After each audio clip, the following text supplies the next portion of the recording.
Welcome to Keep What You Earn, your judgment and jargon-free zone for entrepreneurs of all levels. Get ready to learn how to scale your business, save money in taxes, and create a business that grows your wealth. If it feels like the financial side of business is like eating your vegetables, well then think of this podcast as the ranch dressing to make the process a little more enjoyable. My name is Shannon Weinstein. I'm a CPA and business owner on a mission to simplify money and empower others through knowledge. I hope this episode inspires you to take action, but remember that the information we share is for educational purposes only and is not individual tax advice. Now that we got that out of the way, let's start the show.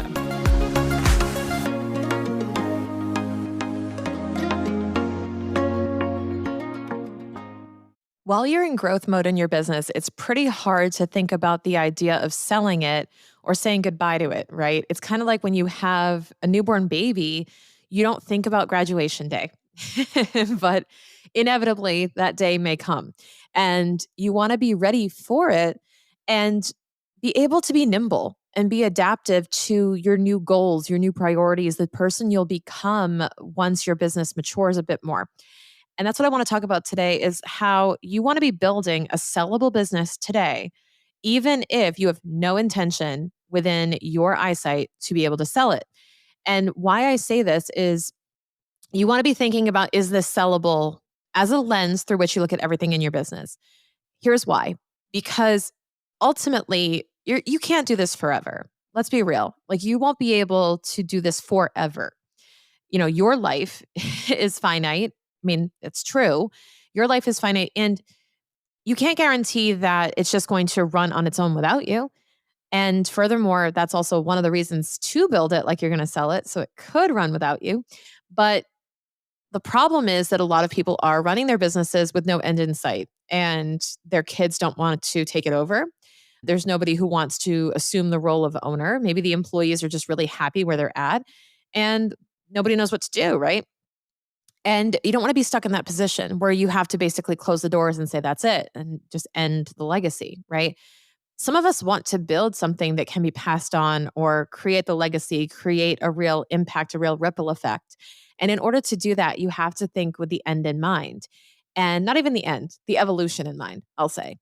And one of the things to do is to build your processes and systems and people around something that you could sell and package. There's a couple of ways to do this. And I'm going to just let you in on what is going on in the back of my mind while I'm doing this. So when we talk about building a sellable business, you really want to appeal to a buyer. So you want to be thinking about, on paper, do I look good to a buyer right now? And that means, am I generating recurring revenue? Meaning, is it going to be a huge effort for people to sell new services, new products, or am I handing them over a turnkey system that just brings in cash flow pretty steadily? That's a huge appeal, right? Is recurring revenue. The other thing is being plug and play with people. So can anyone really step into any role if it gets vacated? So if you were to sell your business and your general manager quits or your operations manager, your integrator, whatever, quits because they liked working with you and they don't want to work with this new person, can they still run the business with the same effectiveness? Now, of course, your people are very valuable to your business, but do you have systems and processes? Do you have methods? Do you have trainings that would enable someone to step into one of those roles without really shattering the business's processes and efficiency and effectiveness? You want to make sure that you're passing on something that is a product that is appealing as a product and a buyer would actually want it. And there's no rush to have it be really appealing to a buyer. Admittedly, my company is not super attractive to a buyer right now, but I'm always thinking about the future state of how can I get it closer to being appealing to a buyer? And it's a process. It's a process. It's not going to happen on day one. It's not going to happen in year one. So Fitnancial, just fully transparent, Fitnancial, what I'm trying to do with Fitnancial is, yes, eventually it would be cool to sell it, but here's how I plan to do that. I would never sell my current clients. They are not the commodities to sell. They are relationships. So a lot of accountants will just sell their client list. I've never really agreed sort of ethically with that fundamentally. I think that's weird, but I'm also weird as an accountant. So there you go.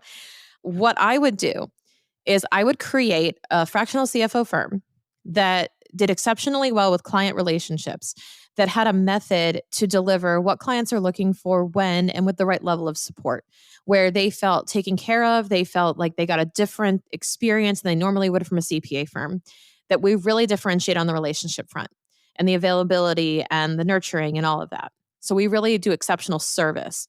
In order to deliver exceptional service, however, it has involved me being involved in nearly everything. And it has involved being really attentive to their needs. So if you think about it, I have a first class cabin of CFO clients, which means I only have about 12 seats to fill. If I have more than that, then I won't be able to serve them with the same level of attention. So based on that, I'm kind of capping myself. But here's the thing.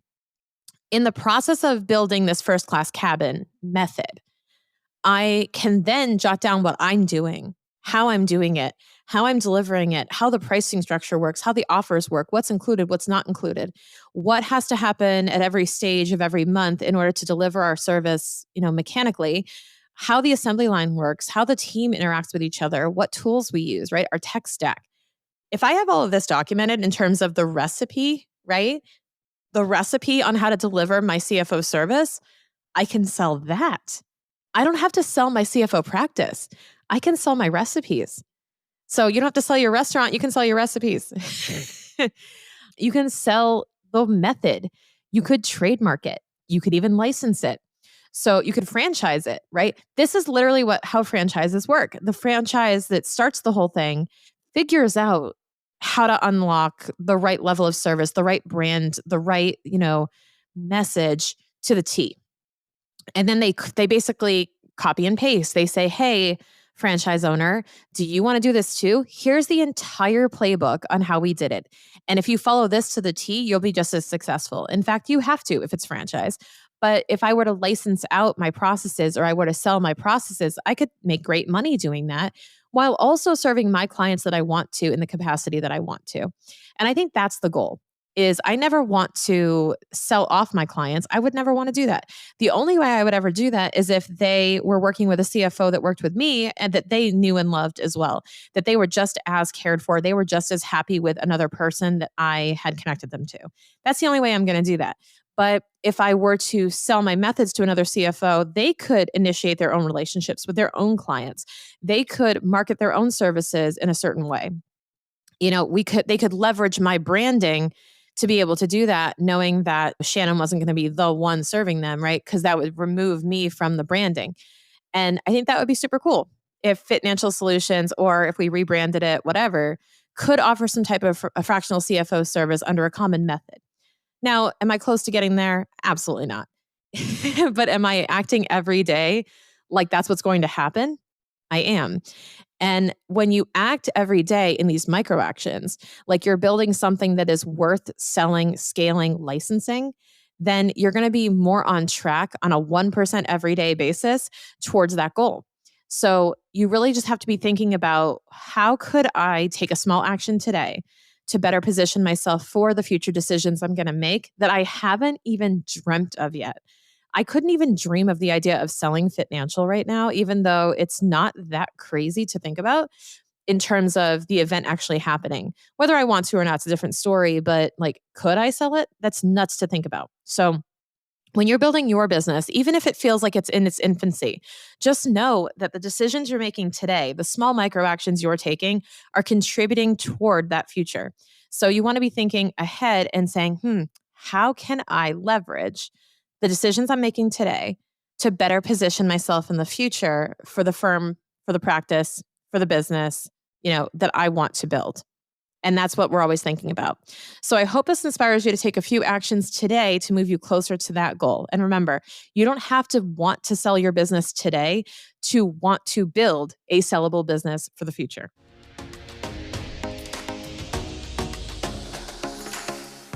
I can't believe how many episodes we've released of Keep What You Earn.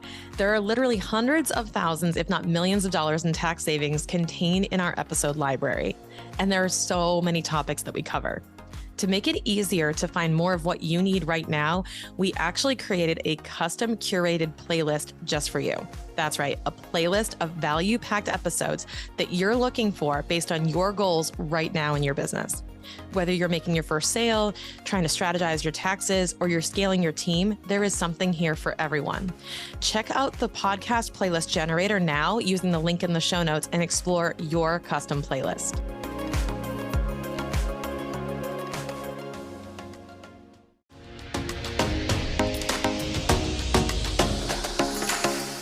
Thank you so much for listening. If you enjoyed this episode, please leave a rating and review on your podcast platform. This small action goes a long way for podcasters to get our message heard by more business owners just like you. Be sure to check out the show notes for links to information about our guests and ways to get in touch with me. We'll see you on the next episode.